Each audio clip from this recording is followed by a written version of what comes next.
What is going on, everybody, man? King Recon here, and because there is no One Piece chapter this week, I was like, I'm gonna dedicate the amount of time that I normally would dedicate to a One Piece chapter live reaction to a Q&A. It has been way too long since the last Q&A, man. So I was like, you know what, man?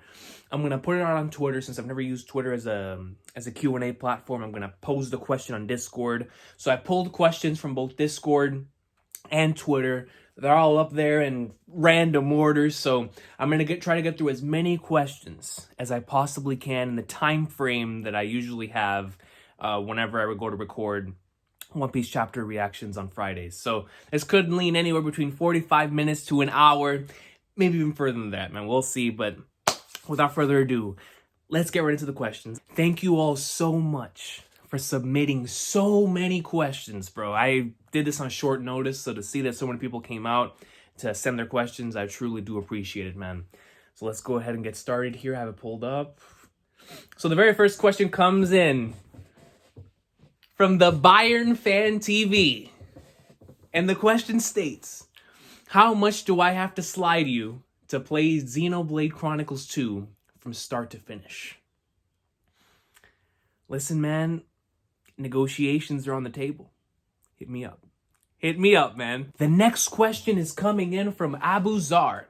Favorite One Piece moment? And this man came out like Barry Bonds at the plate, just like, bah! Ready to strike a home run at a moment's notice. Favorite One Piece moment. Now, people's dreams never end, right? That's been my favorite moment for many, many years. It's the moment that impacted me the most personally, and it's between my two favorite characters in the story, and Luffy and Blackbeard. Everything, the whole meaning behind it, the fact that we're getting this statement from the main antagonist in the story from what we know of, right? You know, pre-Instant Messenger Sama. This is the dude that we know is going to be taking on Luffy to find the One Piece. And so for him to state those words after, you know, right in the middle of all of the incredible themes and the groundwork that was laid there in Jaya, to have that people's dreams never end moment, it just always hits hard whenever I go back and rewatch it and or reread it. It's one of the most inspirational scenes for me ever. It is the One Piece scene, man. And so I've always adored that moment. And if it's not that one, then it's probably I Want to Live, man. It's the Iki Tai, you know, legendary scenes, you know what I mean? Or chapter 598, you know, picking up the straw hats, putting it on his head. Chapter, like, stuff like the He Laughed and 1000 and all that good stuff, you know, Whitebeard and his legendary. But for right now, just for one, people's dreams never end. You know, that's my moment, man. Okay, next question, Mr. Bits. I know you love the Yakuza games. I do. Oh, you know I do, son. But which ones are your favorites? Oh, great question, Mr. Bits. Now, I got four. I love all of them. I have not played Yakuza 7 yet, which is blasphemy, I know, but I have not played it yet. But out of all the ones that I played, the four that stuck out with me the most are, my number one is probably Yakuza 0. Now, I played these in release order. So I started with Yakuza 1, the PS2 Yakuza 1, PS2 Yakuza 2, PS3 Yakuza 3, 4, and 5. And then when I went on to the PS4 era, I started with Yakuza 0, right? So Yakuza 0, I got into it extremely late, but it had that Metal Gear Solid 3 Snake Eater effect of finally seeing how Kiryu became the Dragon of Dojima. And I adored it. The gameplay, the story, you know, with Majima on one side, Kiryu on one side, it was just so good, right? So Yakuza 0, I have a lot of memories with that. On the same level, in the same tier that could switch at any given moment, Yakuza 6. Yakuza 6, the Song of Life, man. From a gameplay standpoint, the mini games, the side quests, God, what an amazing game. So the Song of Life, number 2. Number 3 will be Yakuza 5. Adore what they try to do. They were really ambitious, Yakuza 5. You know, with 5 different main characters, all having a converge in one point. The ending of that game still sticks with me to this day. It is a fantastic ending, man. Like, had this series ended there, we never would have gotten Yakuza 6, or had we had, like, a cliffhanger. After that, I would be like how I am as a Hunter x Hunter fan. Just like, you know, fiending for more. But the ending of Yakuza 5 really hit me from an emotional standpoint. That junk was crazy. And then Yakuza 2. or Kiwami 2, I should say. I prefer Kiwami 2 over the original. Kiwami 2, man, just, that Ryuji Goda and Kiryu standoff, everything that game entailed, the story was really good. But just, seeing how everyone respected Kiryu, walking into these places. At that point in time, he was true Dragon of Doji. But like, dudes feared when he walked around, man. It was so goated. And then honorable mention to Yakuza 3, mainly because of the orphanage part of the whole thing. I really adore stuff like that in anything that I consume, and so the way they handled that in that game was brilliant. I just haven't played it in so long that I don't recall if I would prefer that or Kiwami 2. So I'm just gonna stick with Kiwami 2 since I played that one recently, right? But it'll be those four: Yakuza 0, Yakuza 6, Yakuza 5, and Yakuza Kiwami 2. And then with honorable mention to Yakuza 3. Question number 4, coming in from Zodek Smith, man. If you could speak to Oda-san, what would you say to him and why? First and foremost, I'm telling the man thank you. Right? I'm telling the man 100% thank you for creating the best-selling manga in history. I mean, come on, I mean, I don't even know where I would start, bro. I would pull out so many volumes and just be like, yo, man, thank you for this, because there's been so many points and times in the story that has impacted me on a personal level that I would just want to hug the man. No words. It's like, hug the man. It's like, thank you for creating this story. But on a serious note, from author to author, I would ask him about his creative process. I would ask him how it is that he comes up with One Piece chapters, how it is that he comes up with arcs, how it is that he dissects and creates I wouldn't necessarily say the formula, but the groundwork for how it is that he can keep all of that stuff together. Like he tells these stories on a weekly basis and yet has them come together in such an amazing way.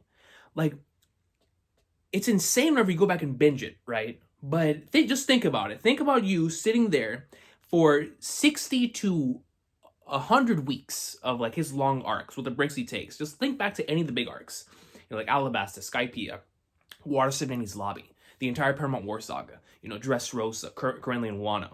Just the amount of planning that it takes to tell a cohesive story over a long period of time and have it all come together, because Oda has the most incredible endings, right, to his arcs. So it's like, how in the world does he do that? And I would love to get just a one-on-one conversation talking about his creative process and how it is that he lays the groundwork. Like, does he start off with certain characters and say, this character's going to do this? Or is it more of like a serendipitous type of thing where he just goes with the flow and has it all come together because he is that genius of a writer? I would love to get more of his creative process. So I would definitely love to talk to him about that. And that would probably be the one thing that I would ask him besides telling him thank you. Like, I would just love to see how it is he constructs this story. And through the interviews that I've seen with him, it really does feel like he goes in super, super hard. But I would love to get a detailed explanation of his creative process. That would just be the greatest thing ever, man. Next question comes in from Dan, the legendary DeWold man. Which series made you cry the most? I want to say it's between, at least in anime and manga, it's got to be One Piece or Kentama. I lost count, and Chihaya Furu's up there too, man. And that's crazy, because Chihaya Furu isn't even that long.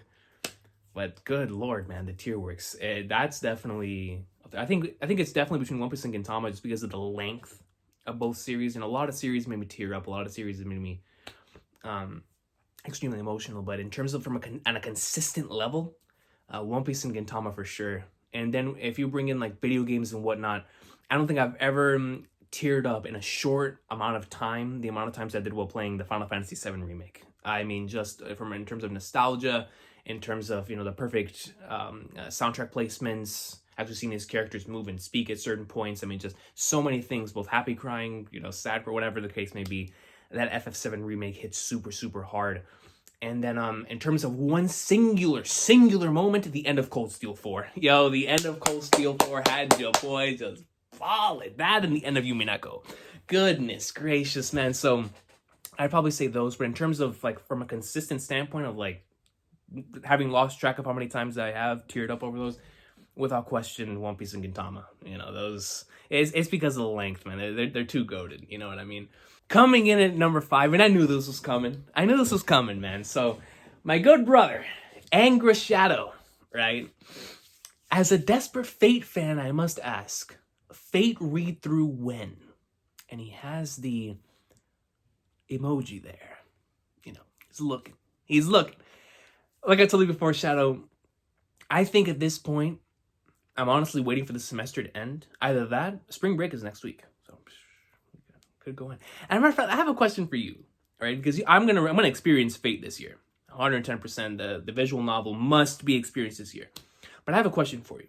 What's longer, Human Echo or Fate? It only took me, I think it was 1 month to consume the entirety of Human Echo. So how long would it take for Fate? Because listen, man, if it's around the same length, you give me 1 summer month, I'm into like summer. I'm into like summer, man. So we'll see.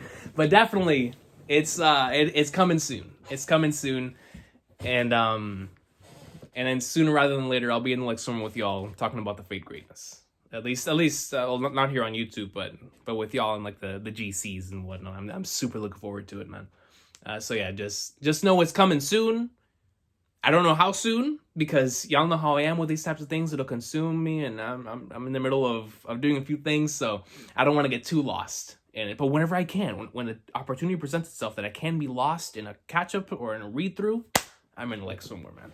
So keep an eye out for that, my brother. Speaking of visual novels, Philly P3 coming up. I love that ad, by the way. Angie Goat 123. Every time I see it, I'm like, yo, yeah, that's right.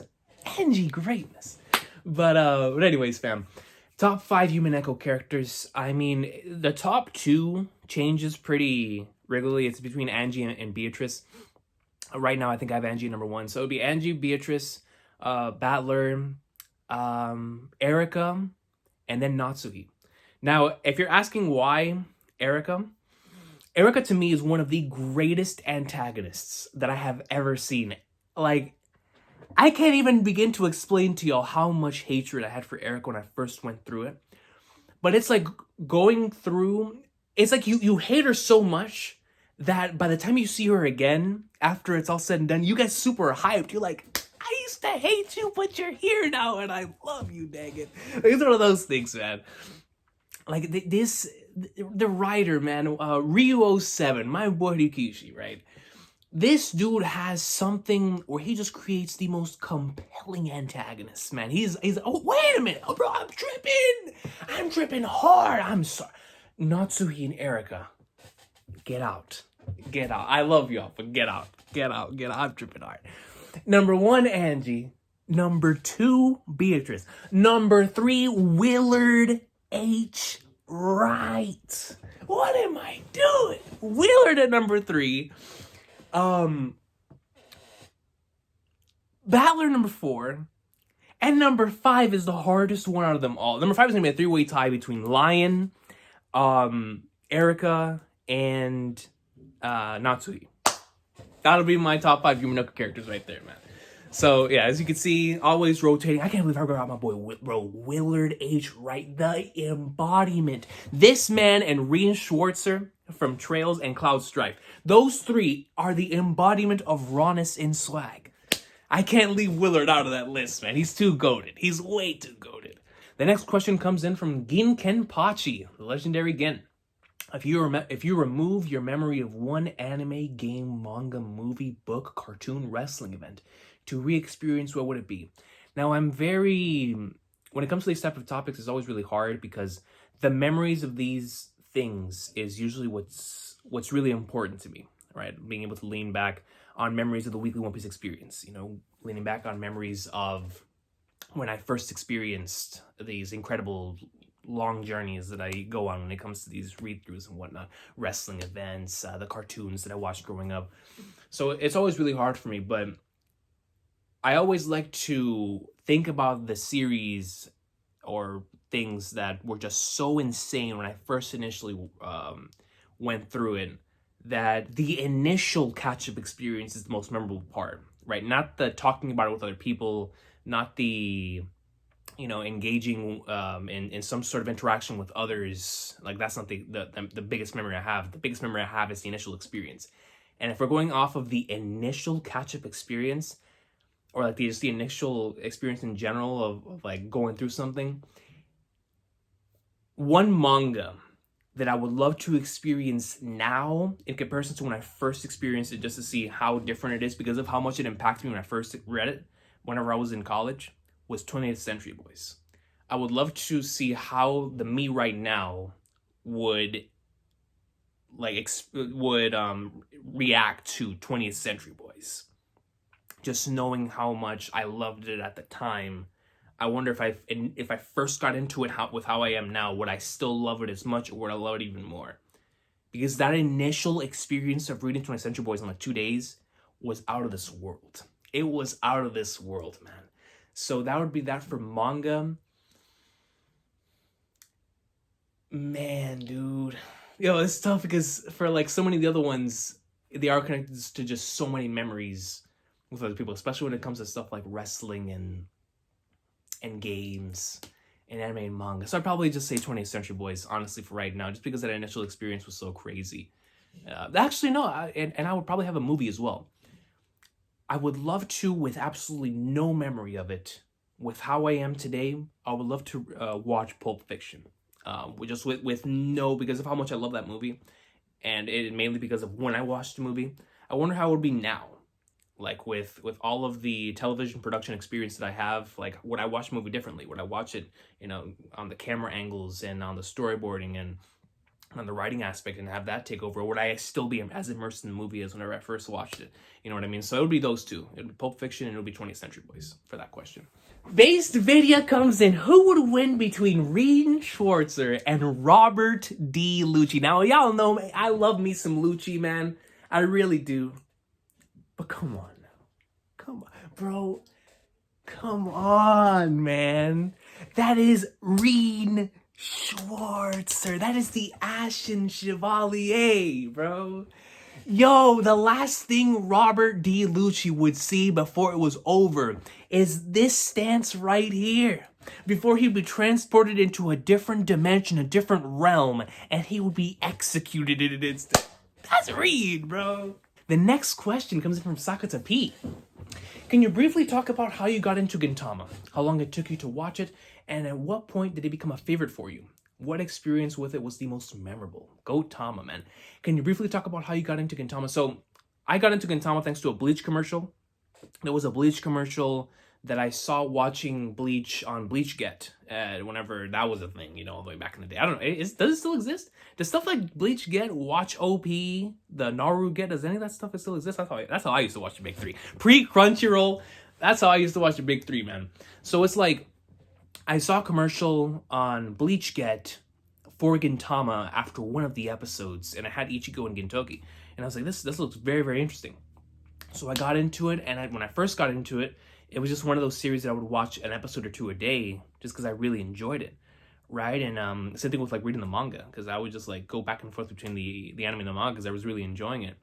And eventually it just started popping off, bro. And I was like, what is it? Because initially I just got into it for comedy. I legitimately just loved the interaction and the comedy between the characters, because I was like, yo, this reminds me of the Bleach filler. Because I actually genuinely enjoy filler, at least in the big three, or no, I wouldn't say all of it. There's some ridiculous filler. But what I'm talking about is the filler where they're just chilling. Like, I love the filler in, like, for example, like One Piece and Bleach, where they're just chilling, like the main cast trolling and going about something in a really nice just one-shot episode. I really enjoy stuff like that, right? And so Gintama pulled that and made it canon. And because of how incredible Srirachi is as a short story writer, I was like, yo, this is my jam. And when you put that together with the insanity of the serious arcs, I was hooked from the very beginning, man. And so I think it took me a year to catch up to Gintama. Maybe not that long. I know, man, yeah, dude, it's been so long. I don't know exactly how long it took me. I know that the last episode that came out in the anime was episode 265. When I first fully caught up to Kentama, because when I first found out what the series was, it was up until the end of pre-HD era. But I hadn't watched the whole thing up until that point. When I first really, really fully got into it and immersed myself into the catch-up experience, it was up until 265, and by then I was a full-blown tard, jumped into the manga, and man, that stretch in the manga, that entire 2015, well, 2015 in general, in both the anime and the manga, That might be my favorite season of all time, bro. Just in anything, dude. That junk is so goat. Just the mixture of comedy, emotional, serious. I mean, it's just banger after banger after banger after banger. At what point did it become my favorite for you? That point. That point. I mean, if you could go back a little bit further, Mitsuba honestly was whenever I was like, man, this is my jam. Because Mitsuba, I watched it whenever I was in college, and as an arc that I've rewatched so many times. You know, just because it's such a short arc, I would just rewatch it a bunch of times, right? And so that's whenever I was like, man, this is great. Shizugumi Crisis, Yoshiwara, I was like, man, this is my jam. Independence Day was the one-shot episode that really sealed the deal for me as solidifying, this is somewhere in my top 10. Like, I absolutely adore this. And still to this day, Independence Day is one of my favorite episodes in the whole series. For Davis, I think, took it to the next level to where it was top 5. If it wasn't already, I don't remember. But I know for a fact, by the time I watched Courtesan of a Nation and went to the manga, Gintama was top 3 for me. Like, at the time, it was. And then by the time I caught up to the manga, it ended up being on the same level and even surpassing One Piece for a little while for me. It was nuts. It was really, really nuts, man. Like, catching up to get to the Gintama manga and like Sorachi's Prime, dude, that was the most fun, man. What experience with it was the most memorable? It was that. And honestly, just the manga part, going from the end of Courtesan of a Nation and experiencing all of that up until the beginning of Farewell Shinsengumi. That entire stretch, experiencing that, the catch up, the first ever reaction I ever did of that caliber was for my favorite arc of all time, which is Shogun, right? And I did that here on the channel, and just that 3.5 hour experience was just absolutely spectacular, bro. I was like, I can't believe I'm experiencing something that's legendary, and I'm experiencing something that's legendary in the channel. Like, I had never done something like that before, and that was extremely memorable for me. That and the weekly 2015, the anime experience 2015. And what made that special is seeing all of this incredible stuff in animated form, being able to compare it between the manga and the anime, and then also being able to see everybody else's reactions for the first time to this incredible content. Just Gintama 2015 was super special, man, and in both the manga and the anime, and I think that's the most memorable, and also when it became a favorite for me because it was just so gold, bro. Like, it's really when Sorachi put himself out there as, this is what I'm capable of. Like, I'm unpredictable as Flagnards. I can do this, this, this, this, and this. And it was super, super dope, man. I adore that section of the story. Goodness gracious. Badger's trying to kill me, bro. Need that definitive rank list of the Trails games. I don't know if I can give you a definitive list, because those don't exist where I'm from. But by the Flagnards, man, let's try it, bro. Cold Steel 4 is my favorite. I mean, that to me, that is the, like, that's the GOAT. You know what I mean? That right there. I love that game as much as I love Final Fantasy 7. Like that game is a masterpiece. Cold Steel 4, then after that it gets tough, man. There's like a pool after that, right? So Cold Steel 4 is in its own tier. In the following tier, it would be Cold Steel 3, Hajimari, Azure, SC, and Cold Steel 2. I think I would have in the following tier. As you can tell, a lot of them are like the climax games and whatnot. I really enjoyed my time with those games. And then right under that, I would have, I mean, Zero could honestly be in that S tier just for how much fun and how much I loved it. Same thing with the third, right? Because the thing is that every Trails game gives you something different. Like, I feel like I've gone back to the third more than I have a lot of these other games, mainly because of the lore. But in terms of just playing the game, I would have it in the A tier. So I would have in the A tier Zero, and the third, and I think that would be it. And then in the B tier, I would have FC and Cold Steel 1. Mainly because they're spectacular games, but it's a setup games, to their respective counterparts. So I think it would be like that. And then if it was like at some sort of order, it's hard. Like that middle portion of what I was talking about earlier, that stuff just always throws me for a loop because it just depends on how it is and I'm feeling that day. But Cold Steel 4, just for the Flagnards of it, Cold Steel 4.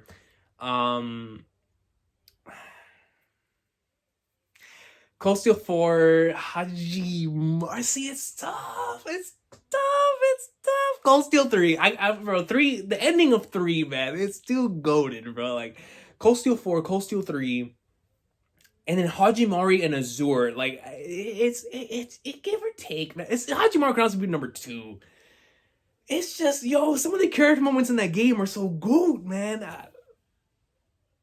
Well, you know what? I'm done with you, Badger. I'm done. Just, you know those 6, right? In Cold Steel 4, Hajimari, Cold Steel 3, Azure. But the thing is, I can't even... Bro, Azure has to be my top 3, dude. I have never marked out... Well, aside from CS4. Azure was the most that I've ever marked out in a single gaming experience in my entire life. It's gotta be somewhere in the top 3, bro. Like, Azure was too nasty. But the same thing could be said for SC and Cold Steel 2. Those are my 6.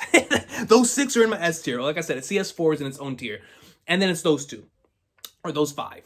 And then after that, you know, for in the A tier specifically for like just general specific reasons. You know, the 3rd for Kevin's incredible story and the lore and the insane, like, that game is gonna raise in value the more games come. And 0, just for how much fun I had with that game, dude. Like, I had so much fun with 0 no Kiseki, son. And then the B tier FC and Cold Steel 1. But yeah, man. And bro, the thing, that's the thing, bro. Cold Steel 2, like, the hype. Whatever. I'm done. Badger's not gonna kill me today. But for right now, that is... We'll make a definitive tier list one day. But that's a prototype. That's a prototype. You know what I mean? That's a prototype. Let's go to the next question. The next question comes in from Almighty. What made you start a YouTube on anime and manga, and what keeps you going? Honestly, brother, the one thing that made me start a YouTube channel was that I had nobody else to talk about One Piece at that time. You know, nobody was caught up in out of my real life friend group or anything. It was just me. It was me and the camera, right? And so I decided when I graduated high school, I'm gonna start a YouTube channel, and that's exactly what I did, bro. The day after I graduated, I got my first smartphone, and it was history from there. Recorded my first how I got into One Piece video, which is the first video I ever recorded, and then I did the One Piece chapter review for that week. Then I did one for Bleach, and it's history from there, man. You know what I mean? Like, it's just, I needed to talk to people about One Piece, especially where it was at that point in time. It was in the very beginning of Dressrosa. The first chapter I ever reviewed was chapter 710.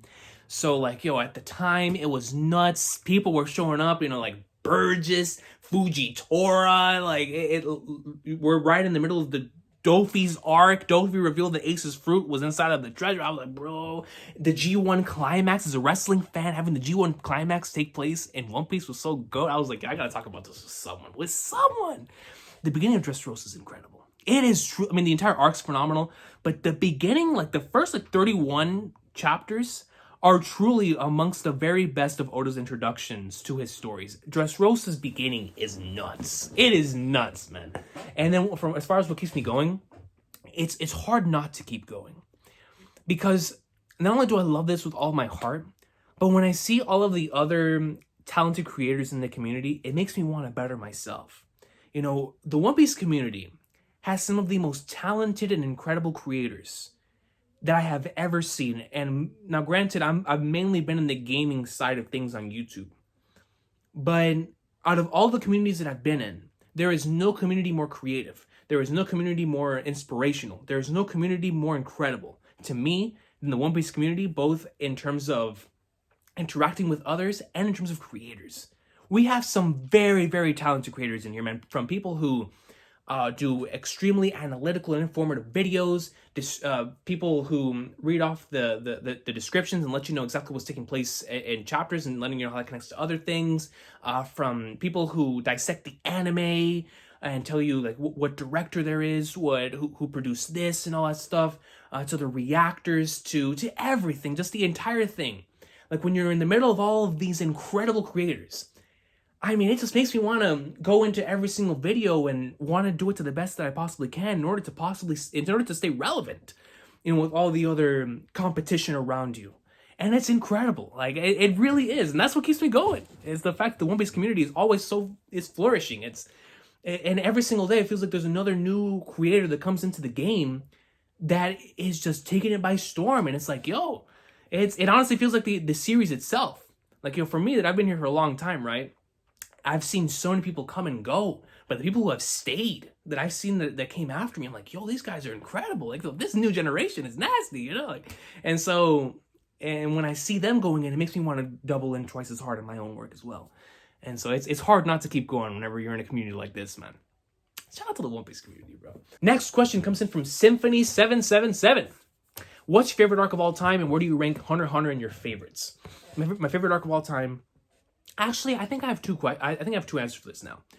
As a consumer, my favorite arc of all time is the Shogun assassination arc from Gintama.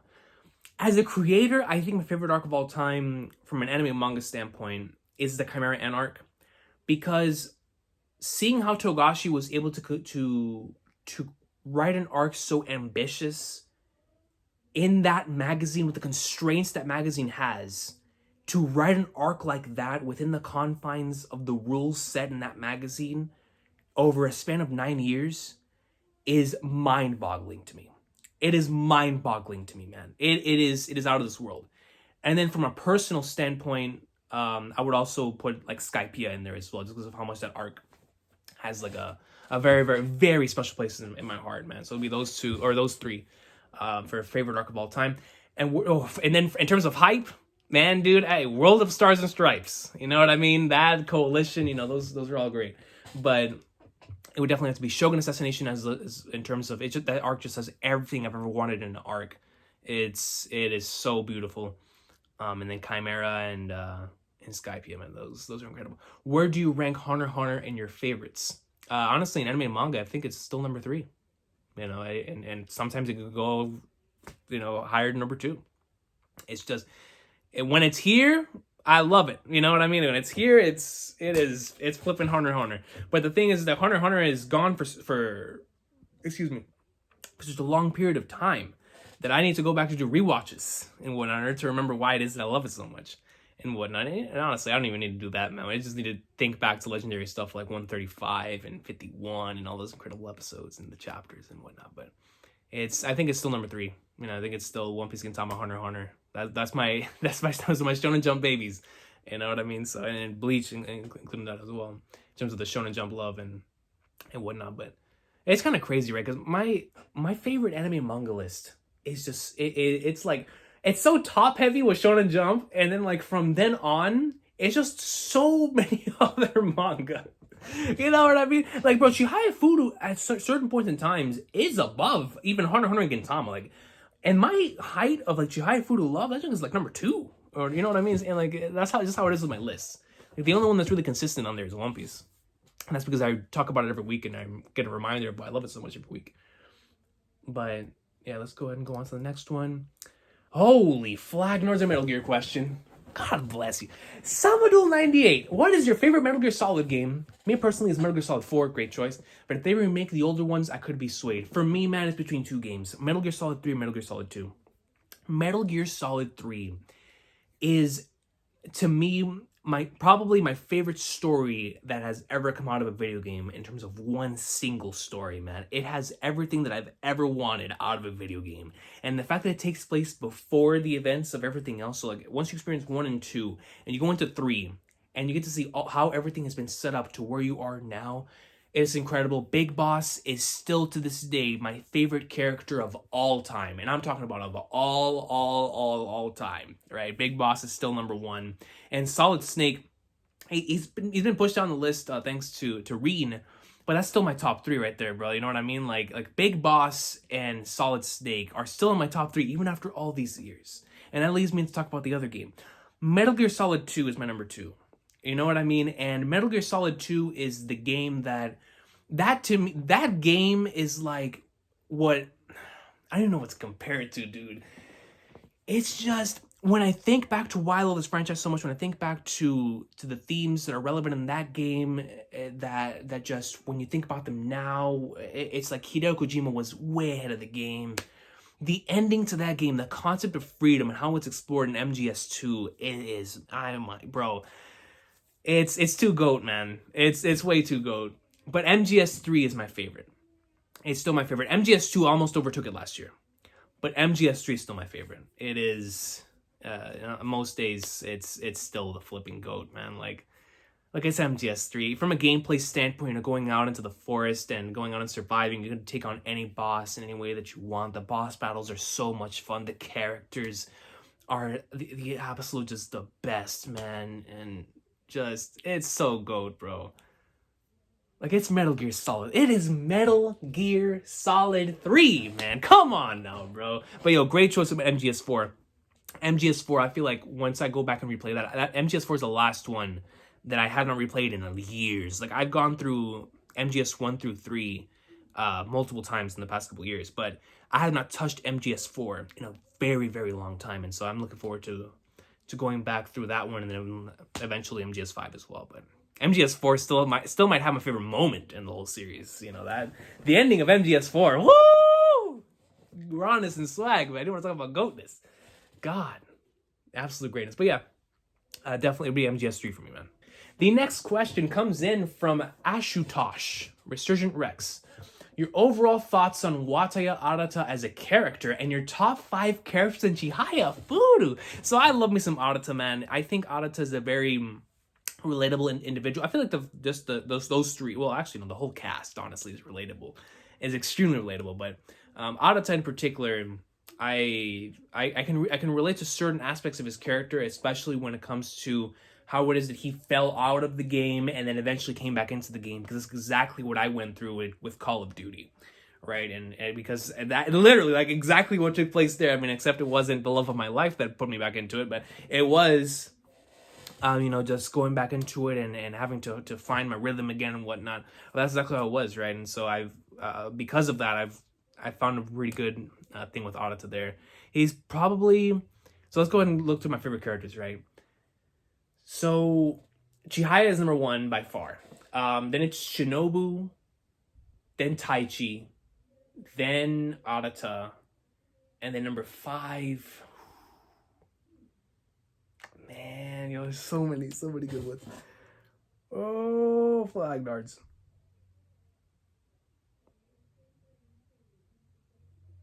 Man, can I put all of Mizusawa at number 5? Can I put all of Mizusawa at number 5? If not, man, I'd probably say Sumire. Sumire's character, from the moment that she was first introduced until now, has grown so much. I'd probably have to go with Sumire, man. She's a goat. But yeah, man, just Arata, from the initial introduction up until now, just seeing how much he's grown and how how we've seen the growth of everyone that's in the cast. But and from Arata's point of view, I mean, I don't want to get into spoilers for the manga. It's been a great journey.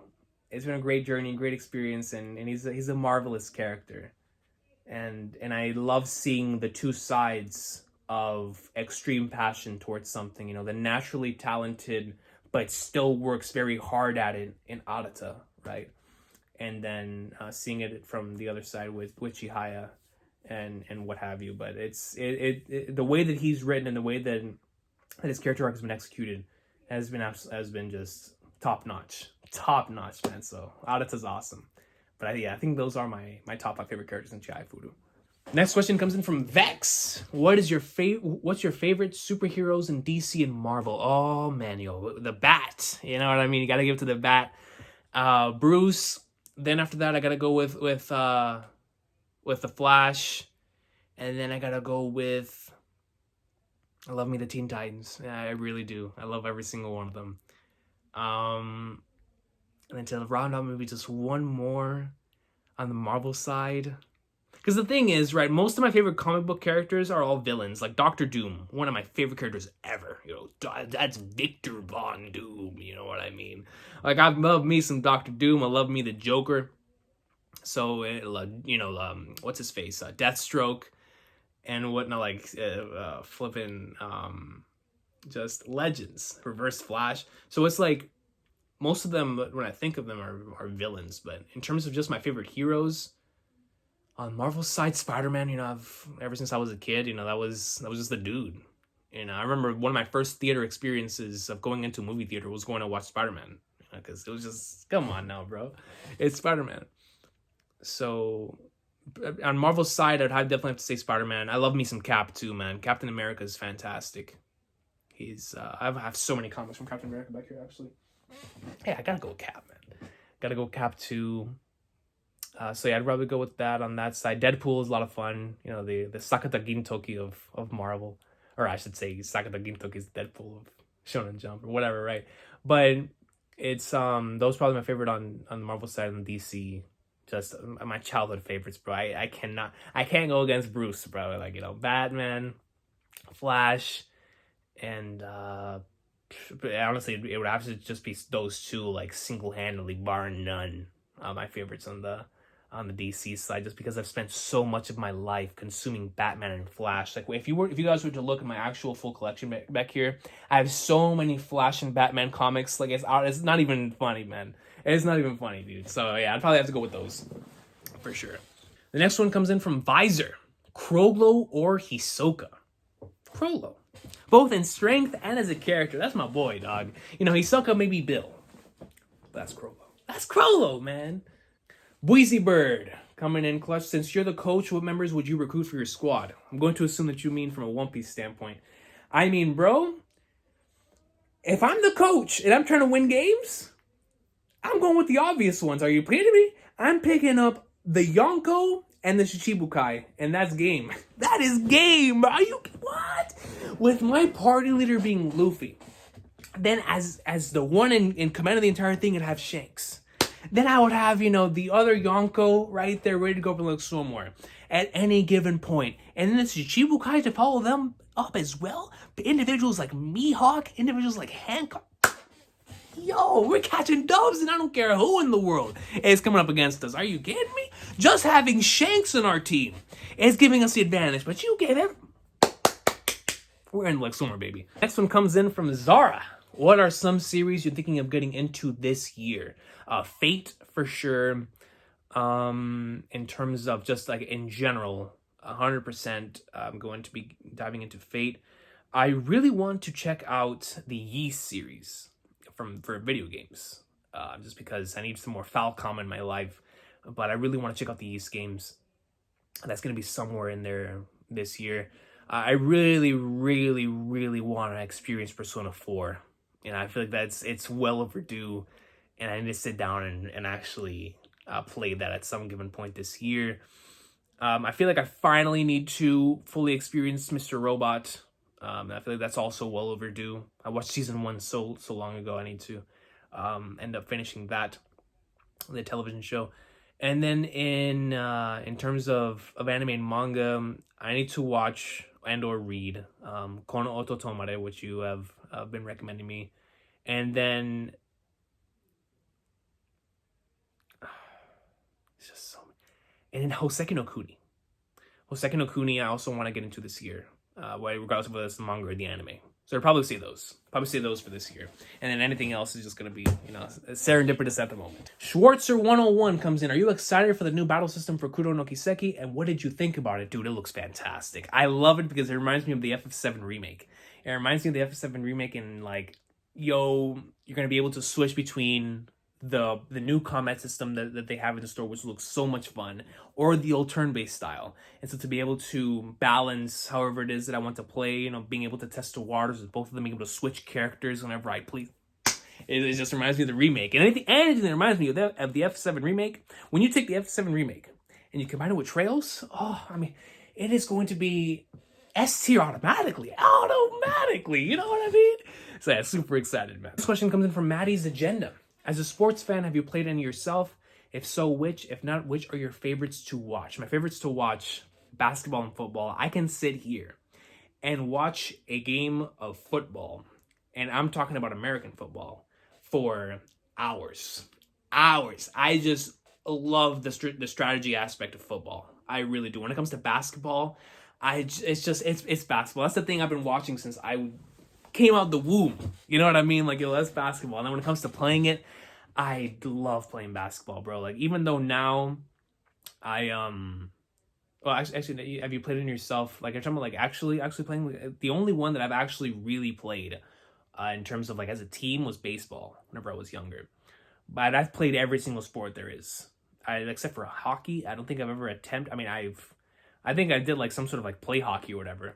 but I've never actually been on like a court with skates and whatnot and tried hockey. But I've tried every sport that I could possibly ever try. Especially whenever I was younger, I really, really love sports, bro. I mean, I still do. It's still a part of my soul and my being. But I've been playing basketball since I was like 3, bro. I mean, I had one of those little kiddie basketball hoops, and I still have that thing back there to this day. And I thought I was Dominique Wilkins, Vince Carter, Jordan, and I just going out doing everything that I could on those things. And it's something that's always followed me from the moment that I was born until now. Like that in pro wrestling, like it's been with me for so many years. And I love it. I love playing it. I love watching it. You know, same thing with football. Like I can sit here, I'm telling you, I can watch a game of college football and a regular football and just be immersed the entire time, unless it's the Philadelphia Eagles.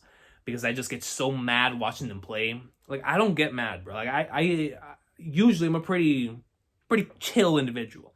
But when I play Call of Duty, or when I watch the Philadelphia Eagles play, all the anger comes out, man. I hate watching the Eagles play, bro. That just be giving me like making my heart go at the speed of light. So it's always fun. But definitely those two for sure. The next one comes in from Bastard King. Have you read Chainsaw Man? And if so, what are your thoughts? I really like Chainsaw Man. I caught up to the series when it was on chapter like 86, 87, 85. So I had a lot of that to binge. And you know what Chainsaw Man reminded me of? It reminded me of the first time that I read Flowers of Evil and Inside Mari. And stuff like that. Like Yasumi Poon Poon, those types of series with just insane binges. That's what Chainsaw Man reminded me of. I could not believe that Chainsaw Man existed within the confines of Shonen Jump magazine. It was just crazy. And I remember just reading every single chapter being like, yo, this is insane. Like, yo, this is nuts. But I was also creatively inspired by it because I was like, yo, how in the world is this individual getting away with this stuff in Shonen Jump? Like, so it really made me think about what kind of barriers one could break within their mediums. And that's the thing that I really love about Chainsaw Man. Chainsaw Man feels like a series. The creator feels like somebody who is using the confines of the things that they're restricted by in order to create their own freedom. And I absolutely adore that. I loved it, man. And so I was like, yo, Chainsaw Man is goated. Chainsaw Man is goated. And I remember catching up to it and reading it all the way up until the end of part 1. And it was a marvelous experience. Definitely one of my favorite series to come out of Shonen Jump in recent memory in terms of just entertainment value and in terms of like from, you know, revving up the creative brain. I just, that initial catch-up experience was so much fun. And I think what was a big change from the other ones is that I've been reading the other ones weekly for so long. You know what I mean? Like the only other one that I've really caught up to per se was JJK. That's another one I really like. So it's like Chainsaw Man and JJK were really like the only ones that I've had an opportunity to catch up to. All the other ones have been weekly for so many years. And so just to have a Shonen Jump series to catch up to weekly and not be really like other Shonen Jump series, and then the way that it was able to tell its story, the way that it was executed, it was just really, really nice. And so that's what I like about Chainsaw Man. And it's Makima. It's Makima, man. Like, yo, I don't know if it's the brain or the fan art that's brainwashed me or what, man, but it's Makima, bro. I mean, what more needs to be said? You know what I mean? My boy, brother JD, coming in, son. If you had a choice to match Sanji up with Nami, Robin, or Viola, who you picking out of those 3? Nami. I don't think he had enough time with Viola, and I don't really see him matching up with Robin. So out of those 3, it's got to be Nami. Even though we all know, in this entire world, we all know who Nami's really paired up with. And that's me. You know what I mean? That's me. The next question comes in from my brother, Mr. Laz, the Commodore himself. Who are some of your favorite authors? And do they have an influence on your writing style when it comes to telling stories? This question was brought to you by a representative of the Sunset Manor. I hope it was good. Yeah, I see the crow right here. Love it. You love to see it. But in terms of your question, bro, favorite authors and they have an influence? They did most certainly have an influence, man. Like, I can't even imagine my writing style without all of the stories I've experienced. And I mean all of the stories that I've experienced. And I feel like everything that I've ever either listened to, watched, read, whatever it is, they have had some sort of impact on my writing style, an idea, how I look at certain things, whatever it may be, they've had some sort of impact. Now, in terms of who some of my favorite authors are, I mean, Togashi, man, is the first one that comes to mind just due to how he was able to take Yu Yu Hakusho, which he had been rejected for so many years, right? Before that, it had a bunch of failures. And he was like, you know what? I'm going to make my own Dragon Ball. I'm going to make my own Fist of the North Star.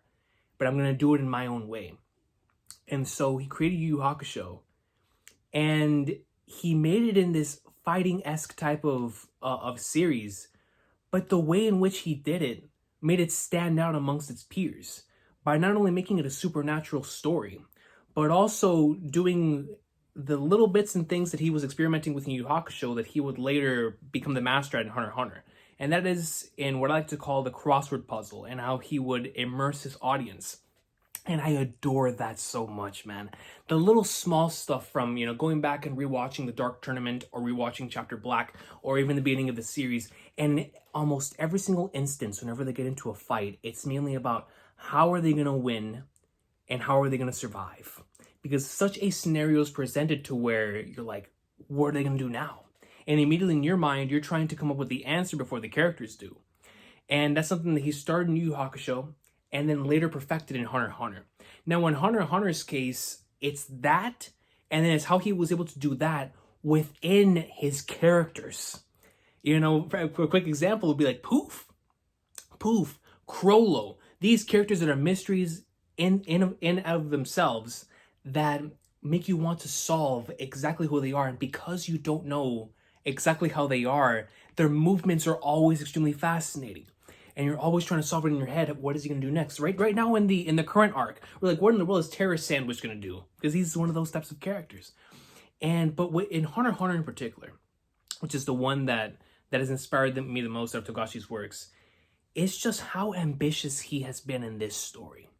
Hunter x Hunter at its very core is just like Yu Yu Hakusho. It is a battle series, but it is what he has done within the confines of what he can do and what he can't do in Shonen Jump, to create his own freedom, to create his own world in Greed Island, to create a thriller in Yorknu, his own version of a tournament that we never see a conclusion to in Heaven's Arena, to write something that I still can't even fathom how he did it in a span of over 9 years.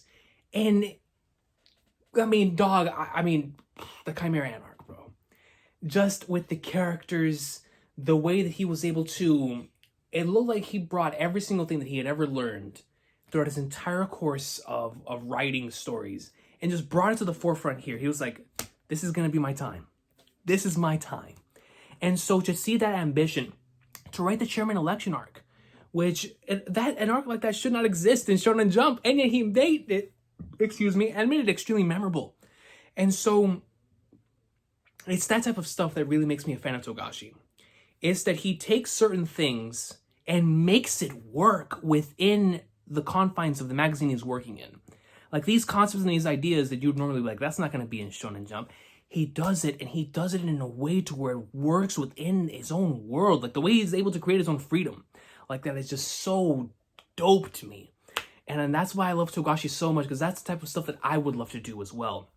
On that same mindset, staying on the anime and manga side of things, Nisio Isi, from the Monogatari series, his prose, his dialogue, the way he's able to portray character design, the movements, make the pages flow to where you're on page 50 before you even realize it. That's very, very impressive, man.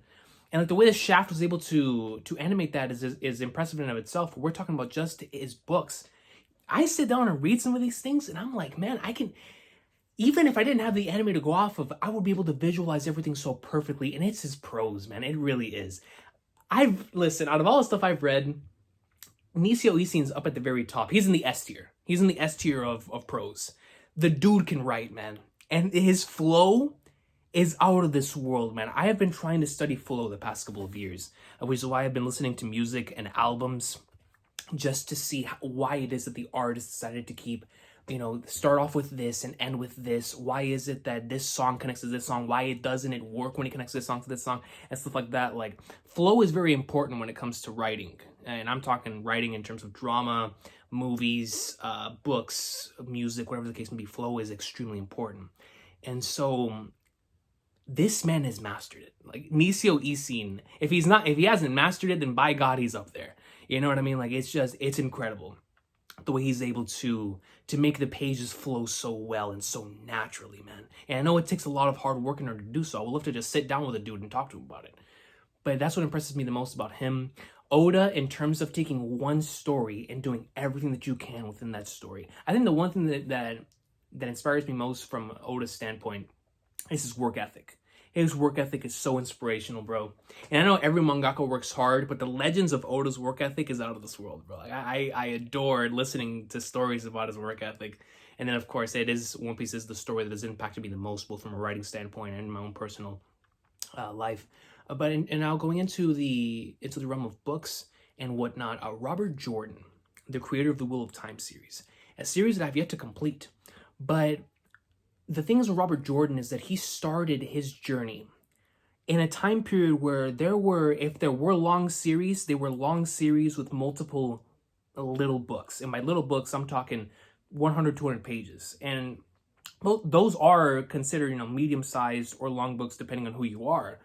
But in an era where people were releasing books like that, he was releasing these monstrosities back to back to back because that was just the story that he wanted to tell. He wanted to tell a long, very long story that coursed over the span of almost, what was it? I think it's 40 years. He wasn't even able to complete it. Brandon Sanderson came in and completed it for him. But the fact that his ambition was so out there, that he created this one massive story over the course of 40 years. You know what I mean? And just that he was doing things within that. And like, for example, right? You've heard from the 1800s, 1700s, 1900s, that there's a lot of different authors that would utilize the same characters and put them in like 50 different stories and release those 50 stories as books. But those books were short. You know what I mean? And by short, I'm talking by my standards, because I'm used to reading long form stories. So we're talking, 100, 200 pages, 300 pages, whatever. But in Robert Jordan's case, he made these massive, massive books, man. And he wasn't the first one to do it. But by God, he was definitely one of the most inspirational ones to do it, man. At least for me. It's like, dude, the ambition that it takes to do that, to stay on course with one story and to continue forward. I love it. I love it, man. And that's why I'm super excited to dive into A Song of Ice and Fire, because it is of a similar ilk when it comes to this one continuous story that is really, really long and continues. That's why I'm super excited diving into this right now. Brandon Sanderson's Way of Kings. You know what I mean? Because the Stormlight Archive is of that same ilk. These massive, massive stories, these epics that take over the course of many years. They're very ambitious.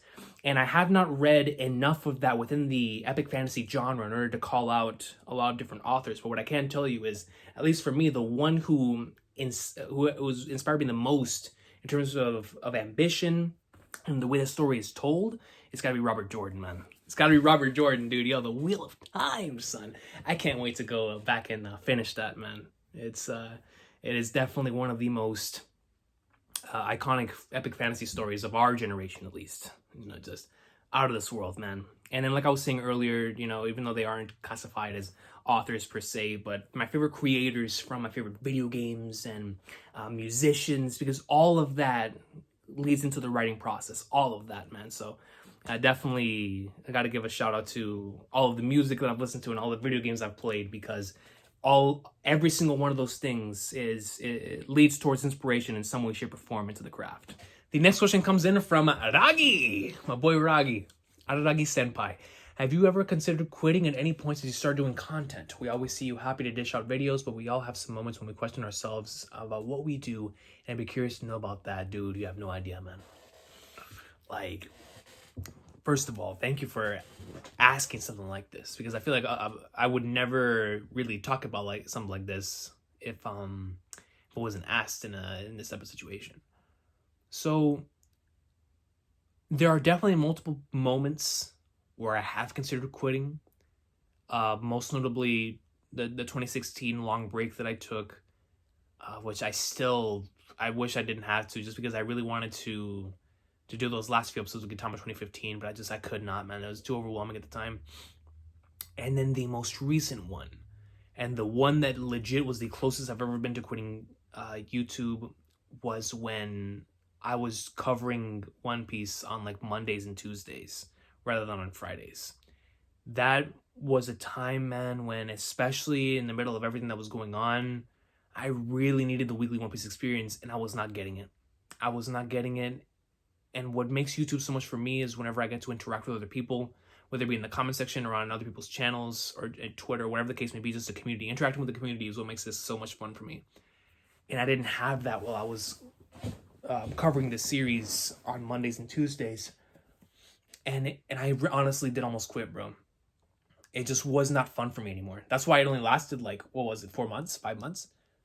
Because it just was not fun for me anymore, man. Like, I would go on and want to talk about the chapter and spoilers were already out, or people would move on to the next thing and nobody would want to talk about the last chapter, and even the people who did want to talk about it didn't want to talk about it with me. You know what I mean? So it's like I didn't have anybody to really discuss it with, and it was a time period when I was legit considering quitting, man.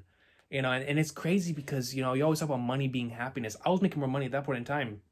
Well, not anymore, but at the time, that was the most money I had been making in my entire history of covering One Piece on YouTube.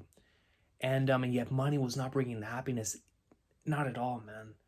And I came really close to quitting, because it's one thing to be in the middle. I think that's why that Trails journey was so important for me. That and experience in Chihaya Furu, because it reminded me exactly what I'm here for, and that is talk about the stuff that I really love with other people. And that's why I decided to go back to covering One Piece on Fridays. Because I was like, you know what, man, I understand. I really wanted to be one of the individuals, one of the pioneers that took One Piece into the, yes, we have to cover the official and push the word out there. But then, like, man, I'm buying the volumes, bro. I'm buying the subscription every single week. I just can't do it on Sundays, because on Sundays I work until the very end of the day, and I cannot come back to do it on Monday or Tuesday, or until Monday or Tuesday. And it was a point in time where I was just stressed out. I needed to, this is one of the things that really I look forward to the most in the week. And the fact that it was no longer one of the things I was looking forward to the most in the week because I didn't have the interactions with others, it just really made me almost quit, bro. It honestly did. And then besides that, there are certain points where I question myself. There are certain points where I'm like, am I really within this massive space of incredible content creators? Is there a need for somebody like me? What kind of value, what do I bring to the table that other people do not? And whenever I think about that question, it also makes me have that moment where I'm like, should I even be doing this? There are so many other incredible creators in this community. Should I even be here? Am I wasting my time? And whenever I think about stuff like that, usually what stops me from pursuing it any further are the thoughts of the incredible comments that I've received over the past 8 years of doing YouTube. And also the concept of, if I do end up stop doing this, I can't see anything else replacing it for me, right? I love this way too much. So even if there is no place for me on YouTube, I'm going to create that place because I love doing this too much, man. And so it's always these conflicting thoughts I have in my head. But most of the time it's either one of two things. Either A, I'm not good enough, which I had those thoughts each and every single day because it's true. And I need to improve. I need to continue to move forward into what I really want to create and whatnot. So it's always whenever those thoughts come in and that was conflict with other things. But the second one for sure was that time period, bro. Whenever I was covering One Piece on Mondays and Tuesdays, it was just, man, that was legit the lowest point, even lower than losing my YouTube channel. Losing my YouTube channel was nothing, absolutely nothing compared to how I felt when I was covering One Piece on Mondays and Tuesdays. That was the worst point, man. It's just when I needed human interaction, especially in the series I love so much, that's when I really realized how important the weekly One Piece experience is to me. And that it's not about the content, it's about the content and the people that talk about that content, no matter how toxic or how insane it may be at times. I love it way too much, bro. So I was like, man, to this day, I feel like the only thing that would ever make me go back is if everybody else went with me. Because for right now, I don't ever want to feel that way ever again, man. Yeah. Next question comes in from my brother, Yek Yorozuya Silver Soul. If there's a Kentama arc excluding SA to Silver Soul that you would like to experience for the first time again, what would it be? Kentama 2015. You know, even up until Shogun, like from the first episode in that arc, or I mean, go back to the manga because that's how I first experienced it. Just everything after Courtesan up until Oil Rain.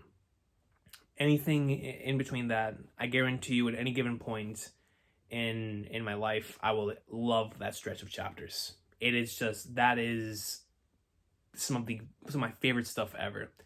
Just how it was able to seamlessly transition between serious arcs, comedic one-shots, comedic arcs, emotional arcs, emotional one-shots. It's serious stuff. Just all of that within that stretch. I could experience it at any given point, and I would love to see how I would, react to that now rather than then and whatnot. So I would definitely pick the Kentama 2015 stretch in either the manga or the anime, either or. My boy Virgo, Prototype Virgo asks, who is your YouTube inspiration? When I first got into it, I mean, the ones that came before me, you know what I mean? For Neverworld, King of Lightning, Story 7 Mage. These individuals that have been reviewing these chapters and these series that I love so much. Up until that point in time, I was like, yeah, man, I want to do what they're doing and come on here and also talk about the greatness on here as well. And so that's whenever I first got into YouTube. Right now, man, dude, I'll tell you what, bro. There's been so many incredible content creators. I really enjoyed what I don't know if you guys have ever watched a YouTube channel called Captain Kristen. He is a video essay YouTuber, but his content is just so incredible. It's so concise, and because I'm so bad at summarizing, I love individuals who can summarize because that's the one thing I can't do. And so to see how much he's able to say in such a short amount of time is incredible to me. And then from one of my good brothers, AJ, he's absolutely incredible, bro. Like within the space of our YouTube anime community, the fact that this man has been able to talk about so many things, it feels like my man, he has that freedom of being able to talk about so many different series and have his own takes and different ways of going about those videos. I just absolutely adore his YouTube channel. He's a massive inspiration as well. So I'll probably go with those for sure. Just excellent YouTubers, man. The next one comes in from Raul OP. How do you think you're going to feel when One Piece ends? I don't even want to think about it until it happens, man. I remember how I felt when Naruto ended. I remember how I felt when Bleach ended. And I'm going to feel that times 50 when One Piece ends. But it also could be a situation where I remember Kobe, rest in peace to the GOAT. I remember whenever he retired, he said, I left it all out there. And so I don't miss it, right? He's like, I don't really miss basketball anymore because I left it all out there. And that's what I'm trying to do before One Piece ends. I really want to do every single video, every single interaction, everything that I could possibly do before One Piece ends on this channel. And so that I could be like, you know what? I may miss the series, but I have no regrets when it comes to what I did while the series was still here. Because I do have regrets of how I handled the way that I experienced Naruto. And I do have regrets about the way that I experienced Bleach. I refuse to have those same regrets with the way that I experienced One Piece. And so the way that I'm going to feel, hopefully, satisfied, beyond expectations, missing the series, and in a pool of tears. Good brother Sam asks, if you could choose one Trails game to play forever, what would that be?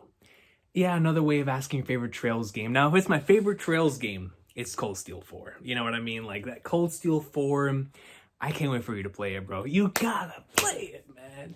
But in terms of choosing one Trails game to play forever, dude, I gotta give you 4, bro. I gotta give you 4. 2, from a storytelling standpoint, I know I could play those 2 games forever. 110%. That's Cold Steel 3 and Cold Steel 4. Just the quality of life improvements, the story, instructor, goatness himself, you know what I mean? Like those 2 games, I feel like I could play over and over and over again and I'd be good. You know what I mean? One single game that I feel like could take me, could give me everything I love about Trails, and I think I can continuously play just due to the way the game is, the way the battle system works. It would have to be Hajimari. And then outside of the last few games, if we're going back to the older games, I think I could play Zero no Kiseki forever, man. It's just, it has that Pokemon Coliseum effect for me, where I could have it on in the background, just have the music playing, whatever the case may be. I'll come to it, play it for 15 minutes, do a side quest. The thing about that game, and about Crossbell in general, is that I could pop into it at any moment, do any type of side quest, go into the Geofront, anything, and I'll just have a massive smile on my face. I love that game, dude. Like, it's gotta be those four. I think I could legit sit down. I mean, I honestly feel that way about any Trails game, but in those four in particular, I legit feel like I could play them at any given point forever, man. The next question comes in from Super Red. Give me your top 3 girls from each of these series: One Piece, Gintama, Trails of Cold Steel. Goodness. One Piece, Nami, Robin, Hancock. Gintama, Tama, Suki, Nobume. Yeah. Trails of Cold Steel, Arianrod, Vita, and Aurelia. God bless.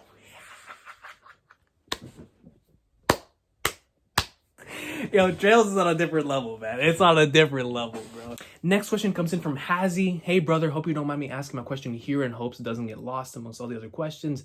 My question is, what sparked your passion for writing? Would love to know where this all started and how it has grown. Brother, from the moment I was born, I think, man, honestly, I've been writing some sort of fan fiction. Like, I can recall back when I was like 4 or 5 years old, writing my own episodes for Ed, Edd n Eddy. And this notebook that I had, I loved the whole concept of having this group of individuals that always went on a new adventure each and every single episode. And so I would just put the characters of Ed, Edd n Eddy in a different type of story all the time. So I think with like Courage the Cowardly Dog and stuff like that, I just really adored and loved the concept of taking characters that are already established and putting them in a new situation. And I feel like that's what sparked my love for it. Is just, growing up, from like watching stuff like Thomas Tank Engine, Dragon Ball Z, Sailor Moon, the Amanda Show, just all that stuff, wrestling, whatever the case may be. And then, just immersing myself in those worlds. I just loved watching television, like legitimately, even in television, movies, video games, books, comics, everything that I could, just absorb. That's where it started, man, was back in those times. And it's crazy that I never really used it as an escape. It's just what I genuinely, honestly love to do. And then as time went on, I grew, because originally I was like, man, I really want to play Call of Duty professionally. But then when I read One Piece and I hit the People's Dreams Never End and the I Want to Live and like that entire stretch, I was like, man, I want to do this. I want to write something that can impact someone else in the same way this impacted me. And ever since then, that's been the journey, man. I've been writing nonstop since I was like 4. And man, I may not be good at it, but I love it, bro. I love it so much that sometimes I wonder if it's normal to love something this much, you know what I mean? And in terms of how it has grown, honestly, going through the draft I'm currently going through right now, it got to the point where I was like, dude, I need to go to school, man. Like, I need to hone these skills from someone who's a professional so that I can continue progressing, because I know that I can do it. I know that I can do it, man. And so that's been the journey right there, man. From the moment I've been able to write, from writing the alphabet until now, that's all been a part of that writing journey, brother. My boy Marco, Mahadi AUT. Is there one possible scenario that would cause you to drop One Piece? Nothing. Absolutely nothing. I don't care what takes place. I don't think there is a single possible scenario that would ever make me stop reading the best-selling manga in history. That is off the table. That is completely off the table, bro. My boy AJ, if you had one wish for Final Fantasy VII Remake Part 2, what would it be? Please, bro, I just need them to do one thing. The rest of the game, they could do whatever they want with it. I'm gonna take it as it comes. I just need to do one thing. They need to excel in the gold saucer. If they excel in the gold saucer, peak video games, peak gaming. Let me tell you about the gold saucer, man. I have spent more hours. I think there's only one thing that I have more hours spent in than the gold saucer, and that's Call of Duty Modern Warfare 2. Modern Warfare 2 multiplayer, I think that is the one thing that I can guarantee myself right now that I've spent more hours in that than I've spent in the gold saucer. The gold saucer is my second home. I love that place so much. As long as they do that right, everything else comes second. Everything else comes second. Just hit me with the gold saucer, son, and do it. Just do it in the same way they did in Wall Market. Excel. Yeah, I'm good. I'm good. Next question comes in from Omar. Love the name. Love the name. Would you please share with us some of your favorite / memorable JRPGs? Dude, where do I even begin? I mean, I guess I gotta start with the obvious ones, right? I mean, I would not be sitting in this chair talking in front of this camera if it weren't for Final Fantasy VII. I mean, I'm gonna keep it 100 with y'all. That is, I think, maybe even more than Dragon Ball, the thing that got me into Japanese media the most. Because there was a certain period where I wasn't consuming as much anime and manga as I once was. And when Advent Children came out, I was there. Like, I was there, me and my friend Chris, day one. Day one. We were there to watch the Advent Children greatness. And from then on, it sparked my love for anime again. But even just initially with the original game, it's just, man, Shinra HQ... for me, like that, the Midgar section up to Shinra HQ, that's why I was so excited for this part 1 of the remake. Because, Gold Saucer and the final part of the game may be where I've spent the most time in terms of in-game time, right? But in terms of the amount of times that I've re-experienced a certain section, it's hard to find a certain section I've re-experienced more than the first part of Final Fantasy VII, right? Shinra HQ to me, I know that place better than I know, certain things in like the old Pokemon games for how much I played them, right? Like, I know that place, bro. Like Shinra HQ, I know exactly where you gotta go stealth mode. I know when music cues you're gonna hit. I know when boss battles are gonna go down. I know how it is you're gonna take out Rufus, and it's like I know it, man.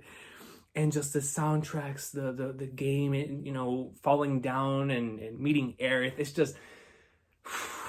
It's FF7, and 100%, not only just favorite, but also most memorable for both of them. But to add on to that, on the same level as FF7 already, I gotta put any of the Trails games, just that entire journey, honestly, like not even just singling out one, just the entire journey of Trails, from Trails in the Sky until catching up with Hajimari. It was just such a spectacular journey that it makes it without question my favorite JRPG franchise. And Final Fantasy for me has been top 1 JRPG franchise for so many years, but Trails definitely has it now. I love every single game in that franchise. The crazy thing, right? Like Final Fantasy 7, Final Fantasy 6, that's another one, bro. Final Fantasy 6, man, dude, I was sick. And I had nothing else that could have taken me away from what I was going through at that point in time, except for FF6. And just with the themes, the end of game side quest, the shocking plot twist in the middle, Terra, Locke, Celeste. I mean, it's FF6, bro. I love that game almost as much as I love 7. And then you have greatness like 9 and 10, and it's just. It's incredible just how many high quality games Squaresoft put out at that point in that like era, right? But with the Trails franchise, having every single game be on that type of level for me, it just makes it really, really special. And it's already, even though I just finished it last year, already up there as most memorable and in favorites as well. Just to give a few shout outs to a few other ones, because y'all know me, man. I love me my Squaresoft. Last year I played Xenogears for the first time, and I think that Xenogears is the first, especially the second disc, is the first time I felt that way about a story since I finished Evangelion. And that's saying something, man, because Evangelion, specifically the last half, is up there as some of my favorite stuff that I've ever experienced. And so the second half of Xenogears hit on all of those things that I had been wanting to feel ever since I finished Ava. And it did it in spectacular JRPG fashion, an incredible party. I loved the battle system, but the story is really where Xenogears shines, and it's a shame that they never went on to make more of those parts, because when I finished that, I felt so empty, bro. Like, man. So Xenogears, I just recently also played Chrono Trigger for the first time, and excellent game. But those are the recent ones that I played. In terms of now most memorable, dude, playing Pokemon Coliseum as a kid is some of the most fun experiences I've ever had. I adore that game. That is still my favorite Pokemon game. Like, I know I have a lot of love for a lot of the Game Boy and Nintendo DS games, but Pokemon Coliseum is where it was at for me, man. I love the atmosphere. I think that's why I have so much love for the Crossbell games, because the Crossbell games remind me of the atmosphere in Pokemon Coliseum. And it's just, God, that's such a great game. And then, continuing off that, Kingdom Hearts, I grew up with that as well. Cage 2, Roxas, I mean, come on now. Bro, 358.5 days. Still to this day, might be not only my favorite DS game, but I think that might be one of the games that made me cry the most. I mean, that game is so special, bro. I adore 358.5 days. Nomura was on another level when he was creating that game, dude. And the same thing, just, that Cage 2, BBS, Birth by Sleep, and I'll never forget, same thing with Final Fantasy VII Remake, the first part, and Kingdom Hearts 3, where you had been waiting for this thing for so many years. When you finally got in your hands, that in of itself was a memorable experience, right? And so those two for sure. I'll never forget the first time I played Xenoblade on the Wii. I played it for the first time on the Wii U. And just exploring Xenoblade for the first time, finally getting to see it with my own two eyes, what everybody was talking about. It was a really special experience, and I'll always have a special place in my heart for Xenoblade just because of that. And the first time I ever popped in a Persona game with Persona 5, it caught me so off guard, because I never thought I would be into those types of games in terms of the school stuff and little, that's all Cold Steel, right? But at the time, I was like, I don't know if I would really be into exploring the whole school thing again. And man, it took me by surprise, and I loved it so much, I tried to find other games like it, right? And so P5 for sure. I really can't wait to experience more of the Persona games. That's the only Persona game I've ever experienced is 5. That and Nier for its Evangelion-like stuff as well. So those are the ones that come to mind first. But in terms of favorite and most memorable, for sure, Final Fantasy VII, Final Fantasy VI, and then my favorite Trails games. Those have got to take it for favorite JRPGs, man. Next question comes in from Komurasaki. Love me some Komurasaki. Aside from One Piece, what would you consider the best story you've experienced? Now, when this question is tough to answer, because the thing is with One Piece that makes it so special for me is the themes and how Oda executes the themes of freedom and dreams through his characters, how he explores these themes through his characters. So I think Oda's the very best at doing that. But for example, I think Metal Gear Solid has the best characters, or I should say just protagonists, right? Like with Raiden, with Solid, with Big Boss. Like, I think that excels, at least for me, for what I love, that excels in that category. So I feel like things excel at certain things that it's hard to just pinpoint just one best, you know what I mean? So that's all I got for that one. Next one comes from my boy Frenchie, Core Crasher. Do you think we will see series like Berserk finish with the original author still alive, or do you think we will see a successor pick it up? Man, I really want Kentaro Miura to finish Berserk. I want Kentaro Miura to finish Berserk because I don't know if there's anyone else. I mean, regardless of the series, it's going to be hard to keep that vision and that intent from the original author, no matter what series it is. I was talking about the Wheel of Time earlier with Robert Jordan and how Brandon Sanderson was able to take after him, right? But in Berserk's case, I don't know, both in art and in story, I don't know if there's anyone on the planet that can capture that same type of vision that he has. In fact, I feel like there's only one person that could do it, and he's not an artist. I feel like the only individual that I've ever gotten the same type of vibes that I've gotten in Berserk is from George R.R. Martin, and even then, his vision is different than Mira's. So it's like, it's tough. It's tough. I really wanted to finish with Mira. I really do. Now, if it doesn't finish with Mira and somebody else has to pick it up, that remains to be seen. I don't know if the magazine would put it in someone else's hands or if they would just leave it out in limbo forever. But for me, I think Mira will finish Berserk. I think even if it takes him until he's like 90 years old, he'll finish Berserk. I think he loves it that much. So I have faith that Kentaro Miura will finish it for sure. Next one comes from Pat. Favorite moment from each of the big three and your favorite year of Weekly Shonen Jump serialization. I think my favorite year in Shonen Jump serialization is 2004. I think it is. Guys, as a matter of fact, let me pull this up for y'all. I'm going to pull up a table of contents. No, you know what? I don't even need it. I think, if I'm not mistaken, I think it's towards the beginning of the year. There was a table of contents in 2004 that read as follows. One Piece, Naruto, Bleach, Gintama, The Gray Man, Kateko Hitman Reborn, Hunter x Hunter, I believe Yu-Gi-Oh! What was it? Bobobo, Steel Ball Goat was in there as well. Steel Ball Run Greatness. I'm trying to remember some of the other ones in there. But regardless, just with those. About almost all of those made up that part of my childhood. You know what I mean? Like, in the mid-2000s, I was rocking with all of these series. And like mid-2000s, early 2010s. These have all had a major impact on me as a fan of anime and manga. Like, yo, that 2004 lineup is stacked. Death Note as well. Like, yo, that magazine at that point in time was so stacked, bro. And to me, that's why when people talk about the big three, they talk about the big three. Because the big three was dominant in that era. We're talking about an era with all those goats I just told you about, and yet they still every week remain in the top three in the table of contents. That's why they were the big three. You know what I mean? Like, it was nuts. Now, as far as the first part of your question, from each of the big three, in One Piece it is People's Dreams Never End.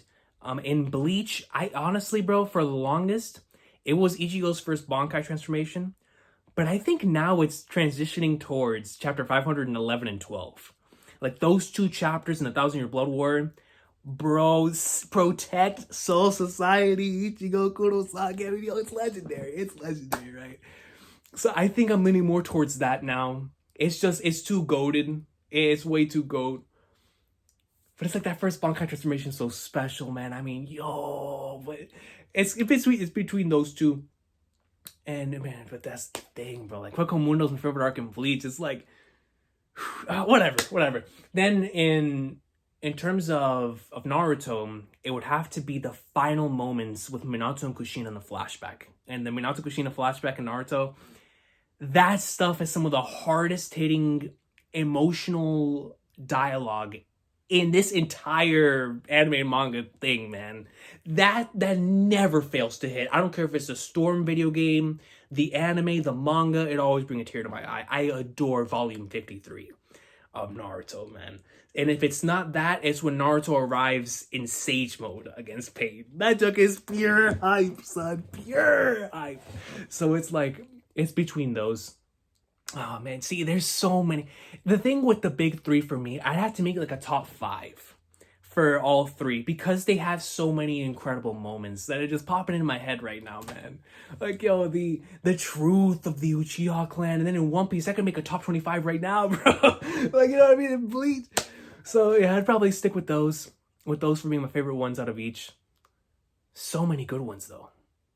So many good ones. I mean, some of the very best stuff in Shonen Jump comes out of my favorite moments out of the big three. So good, man. But yeah, dude, it's gotta be those. It's gotta be those. On the top of my head, it's gotta be those. Next one comes from Zoro Sick. What would you choose if you could do one of it? Wrestling related, either wrestler / be a wrestling commentator, or play basketball / be a basketball commentator. Bro, you just hit me where it hurts. I would honestly want to be a commentator. I don't know. Now, with the way things are, I'd be a basketball commentator. For Prime Wrestling, I'd be a wrestling commentator. That would be the most fun thing ever, bro. Like, yeah, man, with the crowd, with the hype, being able to comment, yeah, no, 100%, bro. Like when crowds are there to either commentate in New Japan or under Vince, oh, it would be spectacular. Yeah, yeah, I'd be wrestling commentator for sure. I just have too much fun out there, man. My boy Sen Eto, the legend. Gonna ask 2 questions if you don't mind. What are your top 5 stands in all of JoJo? Would you rather be able to erase your memory and play through Metal Gear Solid 2 and 3 again, or go back in time and play Prime Model for 2 and Black Ops? Oh, that's a great question because, excuse me, if I could erase my memory and play through MGS 2 and 3 now, I wonder how much. Like, but bro, that's going back in time and playing the GOAT, playing Modern Warfare 2 in its prime. I feel like there is no matter what happens, no matter what era I'm in, I would love that game. I would, bro, that's Modern Warfare 2, man. I had to pick that. Like, the thing is, MGS2 and MGS3 have created, this whole thing within my brain of how I look at stories. Like, I adore, like, it's had such a massive impact on me from an inspirational standpoint. I can't imagine the last couple of years without Metal Gear Solid 2 and Metal Gear Solid 3. The memories that I have in Modern Warfare 2, though, to go back in time and play through that again, or even if, you know what, I don't even have to go back in time. If I were to have the option to play Modern Warfare 2 now, and have those lobbies be filled, I would take that, bro. I love MGS2 and MGS3 with all of my heart, but I already experienced that. The memories are there. You let me play Modern Warfare 2 right now, and I'm making a second YouTube channel called Recon Plays MW2, MW2 Recon, whatever the case may be, and I'd be in there. I love that game too much, bro. I love that game too much, man. It's like, and the thing is, I think I might prefer MGS3 as a video game, but MW2 is just, in terms of having fun, bro, that is pure fun, man. That's MW2, bro. Now, what are your 5 stands in all of JoJo? The top 5, brother. In no order: Stone Free, Dirty Deeds Done Dirt Cheap, The World, Soft and Wet now for sure. And then the last one's tough, bro. Like, I want to go Tusk. I want to go Catch the Rainbow just because it looks so cool. I'll be right there. And then, man, dude, this is tough. Killer Queen. Dude, I gotta put Killer Queen in there somehow, bro. I gotta put Killer Queen. I'm gonna have to give it to Killer Queen. Killer Queen's too cool, bro. But then there's Golden Experience as well.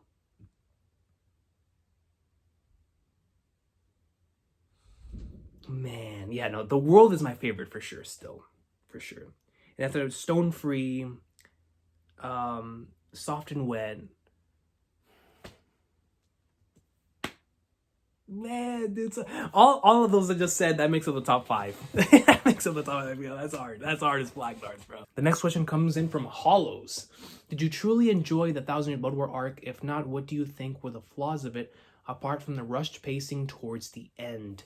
I think the 1,000 Year Blood War, I mean, for me, when I reread it last year, it elevated itself to being one of my favorite stretches in the entire series. And, that first part is absolutely exceptional, but, excuse me, I found a lot of good in the second half as well. The second half, I think what plagues the second half is the same thing to me that plagues the Fate Kara Kurotan arc. Fate Kara Kurotan and the 1,000 Year Blood War have this issue with, and it's a good thing and a bad thing, because you have to sacrifice one of the two. In the middle of a large-scale war, whether you want to focus in on the 1v1s, or would you like to show everything that's taking place at once? And in Kubo's case, whenever he's telling these wars, he wants to showcase one thing at a time before moving on to the other. And that can lead towards pacing issues, but if that's the type of story he wants to tell, that's the type of story he wants to tell. And this is my second time around, that's the way that I took it. Is that, and that's the problem I had with Fate Kara Kurotan for so many years, but then I was like, you know what, that's just his writing style. And so And in the second half of Thousand Year Blood War, whenever it does slow down and you just get a whole bunch of fights back to back to back, those fights are absolutely incredible. And fights I can't wait to see in the anime. But it takes away from the amount of time that he probably thought in his mind he could have possibly given to some other things later on down the line. Because my only and major issue after my reread with Thousand Year Blood War is, number one, how the Royal Guard was handled in terms of the way that they were executed, not only in battle, I mean, some of them, because some of them really showcased, exactly how awesome they are. But some of the other ones I was definitely disappointed in, and I really hope the anime gives us some more filler in order, because they're all interesting characters. In terms of, from a character standpoint, they're all extremely interesting and very memorable. But I wanted them to live up to the legend more than it was showcased. I feel like I got more from the legends of the Sternritter than I did from the Royal Guard. Like, the legends of the Sternritter were all nasty. We're talking about Perninda and the Valkyrie. Like, these dudes, they were on another level. You could tell they were on another level within the battles. And so I wish we would have gotten more stuff like that, but with the Royal Guard. Now, going back to the big issues that I had with the Thousand Years Blood War, the major one is not having certain characters show up where all the entire community is like in unison where they should have showed up. We should have had the Ishin moments. We should have had the Ryuken moments. We should have had more stuff like that, because this is an arc based on everything but the rain going up until the end of that saga. That was gonna be their moment. I understand 110% whose story it is. I'm not taking it away from Ichigo and Uryu or anything like that. But before they went in, I wish we would have gotten a Dayside situation where we would have had Ishin going up in there against Juha, Ryuken going up in there against Juha, not just leaving it to the next generation. I wish they would have had their opportunity to shine as well before the next generation came in, because the next generation coming in was awesome. That is some of my favorite stuff in the second half. Ichigo going up in like swimwear, new forms. It was so good. But I think if it would have just been fleshed out a little more, if that final battle could have been just a wee bit longer, it without question would have been my favorite fight in the series. And then in that entire section right there, had you had the previous context of having a character like an Ishin or Ryuken going up in like someone before they would have entered as well, give me some more stuff with some of the other characters that we barely got to see, like Shuhei, Shinji, some of these characters that were left out of the styles, that are not really left out, but weren't focused on as much. And I understand that you only have a certain amount of time to tell these stories, but that's just stuff that I wish I would have gotten to see. And hopefully stuff we get to see in the anime. But besides that, the Thousand Year Blood War, honestly, bro, after we read it last year, it's phenomenal. It's incredible. And aside from the things I just talked about, the rest of it excels. The fights, bangers. The hype, bangers. Emotional moments, bangers. Amazing character moments, for sure. And does it flow well? Absolutely. Absolutely. When you read that thing at once, woo, it flows. It flows. And so I truly did enjoy the Thousand Blood War. And that's why I am so excited for the anime whenever it returns. Because, man, it's going to be hype. The next one comes in from Killer69. Shout out to Killer. How can one human being maintain such optimism like there was a 50-50 in audience who hated Big Mom Amnesia, Miria coming back? How were you able to look at the positive side, man? Like, what gives you such a mindset to enjoy everything and have such an optimistic view? I don't know how to answer this question, man. I don't know how to answer. And the reason why I don't know how to answer is because that's just who I am. I don't try to think about it in a different light. I don't try to, only look at the good things. That's just the way that I take it. And whenever back on the old channel, there was a certain time when I tried to force looking at things from a critical standpoint, and I did not have fun whatsoever. And I immediately reverted to the way that I am now. And this is just who I am.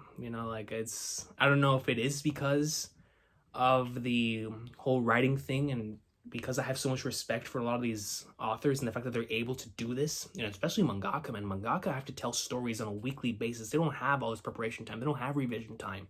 They have to tell this story that somehow has to be cohesive and maintain continuity for weeks and weeks and weeks and weeks on end until there's some sort of payoff. That in and of itself to me is insanely hard. So to see whenever there's amazing moments taking place within that, memorable moments at that, it's just, man, how can I not be extremely excited? You know what I mean? And so I don't know how to answer this question, but I don't know. Honestly, I don't know, man. I'm sorry I can't answer it, but it's just the way I am. I don't know. The next one comes in from Coogan. When you're dropping a Trails character tier list, coach, I got you right now. Reen with the little box in the corner that just says, I don't know, Goat, King, or whatever. Lloyd, the Barrier, Estelle, Sunshine, every other character, S tier. The next one comes in from Draco Meteor. Who are your top 5 Gintama characters excluding Gintoki? Excluding Gintoki? Takatsugi, Shoyo, Kagura.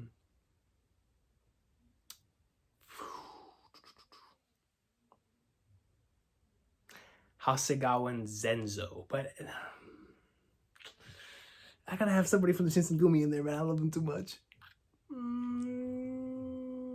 Hijikata. And probably Zenzo after that. I love me some Zenzo, man. See, the toughest part about doing a Gintama top 5 is that the whole main cast is so goat. But I know that top 3 is solidified, besides Gintoki, of course, right? Gintoki's number 1. But after that, Takatsugi, Shoyo, Kagura, that's solidified. But after that, it gets tough, man. It gets tough. So anything within that range I just told you about, that would be the top 5. Alrighty, man, we're winding down. I think I'm only doing like 2 or 3 more. Next one comes in from M. Shout out to my boy M. Nice, bro. Kind of cheating here, but how'd you get into the Trails series? What's your favorite arc, and how did you play the Crossbell games? I got into the Trails series. Shout out to my boy Ragi. He was one of the people that posted a comment earlier. Araragi Senpai. He was like, yo, man, play some Trails in the Sky greatness. He gave me a 10. He was like, yo, play it, man. You're not going to regret it. I know you. I know you're going to love these series. And I took his word for it, man. And I'll tell you what, bro. I popped in the game on Christmas Day because my brother gave me a Steam card for my birthday. So I was able to, I went with the half on 10. Then thanks to my brother giving me a Steam card, got the other half, and I bought the game that day. And man, dude, just popping in the intro and hearing the music and the main menu theme, I knew it was going to be special. And it took me around 6 months. I think it was like 4 to 6 months. I think it was in June when I finished the first game. So from December to June, just playing it on and off on FC, just playing it on and off, on and off, on and off. And by the time I reached the final chapter, up until when I caught up, it was one of the most incredible gaming experiences I've ever had, man. And so that's how I got into it. My favorite arc. Listen, I love all of the arcs, bro, but I gotta go with Cold Steel, bro. And I'm gonna tell you why, man. It's Valimar, bro. It's Valimaru. That's all that needs to be said. That is all that needs to be said. That by itself, it's Valimar, man. And how did you play the Crossbell games? In the words of my man Goldie Roger, seize it, find it. I left it all in one place. The next one comes in from the legendary Sureto Saba, the legendary manga detectives. Actually, for those of you watching this video, I always gotta give props to him. This is the individual that came up with the Afterthoughts idea back in the day. So for those of you that enjoy the Afterthoughts, you gotta thank the GOAT here. You gotta thank the GOAT here, man. But anyways, don't know if it's still the case.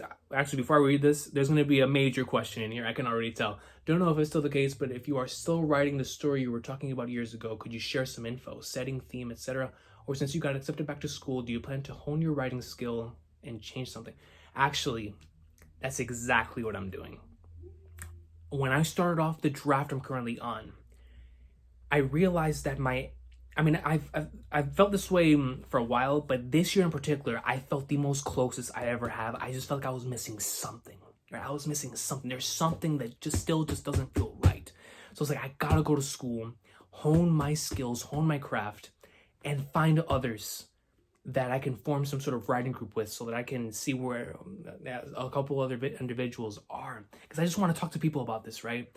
But just for me and where my writing is, this year I was whenever I started the year, I was writing every single day, and I mean, I still am, but I was writing every single day, and it got to the point where I was like, bro, I'm starting to feel like I feel like I finally, after 8 years, I have latched onto it. I have latched onto something that it's like it's always been there. The main core idea has always been there. I've just been revising it. But this year in particular, during this draft, I was like, bro, I got it. I just don't have the necessary skill set yet in order to tell the type of story that I want to tell yet. Like, I know what I want to tell. Now I'm 100% certain I know what I want to tell. I just need to have the skills in order to tell the story in the way that I want to tell it. I need, for example, right? Let's just put this into terms of like a painter. I know what kind of painting I wanna put on the canvas. I just need to get the paintbrush and the bucket. I'm going to school for the paintbrush and the bucket, baby, because I know exactly what I want to write now. I know exactly where it is. I know where I want to go. And so that's where I am, and that's why I decided to go back to school, man. I decided, yo, it's got to happen. It has to happen, bro. So in terms of how it's changed, though, it most certainly has changed in certain parts. I think the main core thing is still there for the most part, but it definitely has changed. In terms of theme, you know how much this theme means to me, so it inevitably was going to make its way in here. A theme that is going to be very prevalent within, I think, anything that I write from here until the day I die. It's going to be freedom. That is a theme I'm very passionate about. So most certainly you can expect that to be within the characters and within the story. Also, when you watch a Major, there it is. Yo, Major, son, you know, maybe this year. Maybe this year will be the year. I know you've been asking me for like 5 years, but Flagnards, never say never, man. It might be the year. It might be the year. Whoop, coming up in like summer. Shout out to Whoop. How's your book going, and can you tell us anything about it? I guess that goes into the same ilk of the last question. It was going so well, and yet so like that I was like, you know what, man, I gotta go further in my education because I got it. Like, I feel like I got it, but I was like, man, I don't have the skills, and it frustrates me to no end, bro. Like when I'm sitting there and I'm rewriting, I'm writing, I'll go back and reread the chapter and I'll be like, it's like what's on my head is not coming out onto the page. And that's what frustrates me, because when I can get what's in my head onto the page, it is the greatest feeling ever. But when I can't do that, you know what I mean? So it's like, I need to get those skills. I need to get it. But right now, bro, it is going fantastic. It is going absolutely fantastic. I'm not going to talk about it just yet because I feel like I'm still in that process of, like, I'm there, but I'm not 100% there. So at the very least, until I finish the draft that I'm working on, I don't really want to talk about it. So I'll leave it there for now, but trust me, at a later date, I got you, bro. But in terms of how things are going, it is going fantastic. Like I said, it was going so good that I was like, dude, I'm almost there. I got to further my education in it, man. That's all I got to do. Like, I'm there. I got to talk to some other people and get their perspective on it. But I feel like I'm finally, after all these years, I'm finally almost there, bro. And so, yeah, man, it's going fantastic, bro. And the last question is coming in from Commando619. Can you tell us the manga you are reading but aren't making videos on? For example, My Hero, Build King, JJK. So for My Hero, I'm still making videos on it. I'm just reading it on my own for now. I have not read the last chapter, and I'm thinking about doing a double reaction because I was told also to react to this week's chapter. So I'm thinking about, I don't know if I'm going to wait and do like after these two and then like a triple or something, or maybe I'll do these two chapters and react to that. But My Hero's still on the channel. Build King I need to read because that's that Mitsutoshi greatness. I need to read Build King. JJK I'm most certainly reading. I'm both reading and watching that, but reading is the one I'm keeping up with the most. Yeah, JJK's been out of this world. So the manga I'm reading but I'm not making videos on. So for a while now, I've let a lot of stuff build last year. Whenever I went on my little trails journey, and I just let everything else down, and then I caught back up to a bunch of things, and now I'm leaving them down again. But the manga that most of the time I am reading, like the ones I'm caught up to right now, are Hajime no Ippo, which is so super good right now. Detective Conan, Attack on Titan, JJK, Black Clover. Let's see, what else? What else is there? I need to catch up to Akatsuki no Yona, which is something that I really enjoy. I'm caught up to Blue Period. That series is really good. Kaguya-sama, I need to catch back up on that. That's another one of those series I like to let build up. So Akatsuki no Yona and Kaguya-sama I need to catch up. on. It's just so many. Like I'm trying to think back to the ones that I actually like, need to catch up on, which ones I'm caught up to. Let's see. Then the ones that are on hiatus, of course, like Berserk, Vagabond, Bastard Reel, Vinland Saga. Even though Vinland Saga, I'm letting build up as well, so I haven't read that in a while. Is there any other ones? I mean, there has to be, because I'm telling you, sometimes I'll just sit down and read a random manga and I'll catch up to it and I just won't read it again for a very long time. That definitely happens to me with webtoons. That's for sure. Trying to think. From my knowledge, I think that might be all I'm caught up to. And then in Shonen Jump, like I said, the ones I don't make videos on, JJK, I'm caught up to Black Clover, caught up to Boruto and Dragon Ball Super. And dude, what? I think, I mean, from what I can remember, I think that's it. But the thing is, it's not. It's not, because I know I'm missing a few things. Because in that list with like Akatsuki no Yona, Kaguya-sama, there's a lot of series that I've just been letting build up that I have not caught up to in like 6 months. So in that list, I think another one in there is what was the name of that really hilarious series? Man, dude, it's the one that's super funny, bro. I don't remember the name, but I know that's one I've been letting build up for like a year. So there's a few manga that Murcielago is another one that I just let build up, and whenever I feel like it, I'll catch up to it in one go. But JoJolion, how could I forget about JoJolion? Yo, JoJolion, dude, JoJolion right now is like one of the best ongoing series there is. It is nuts. Say it's JoJolion for sure. And yeah, I think for now, I mean, later on I'm gonna be like Flag Nerds. I forgot to mention this one, but are the ones on top of my head, those are the ones that I could remember. And then the other ones that I didn't talk about that I am keeping up with are the ones that I read on the channel, of course. That's about it. And then the anime side of things, don't even get me started. I think on anime I'm more behind than everything than I am on manga. On anime, man, I am behind on a lot of stuff, dude. And the one that I'm behind on the most that I cannot wait. Actually, I'm gonna do it soon because I miss it too much. ReZero, bro. I'm so behind on ReZero, and that's one that I adore. I love that show. And so, but yeah, I think that's about it. But yeah, man, yo, thanks a lot for the questions. I'm sorry that I wasn't able to get to every single one of the questions. Just man, time constraints, bro. You know, could only get to so many. But thanks to everybody who sent some questions. And don't worry, this won't be the last time I'm doing this. I think the next time that I do this, I'll do it on the YouTube channel. So either that or hopefully I can live stream and we'll be able to interact live. So it's just I'm waiting for whenever I can do a beta test to see if my internet can keep up with it again like I did in the past. And then if that's good to go, we're back to streaming, baby.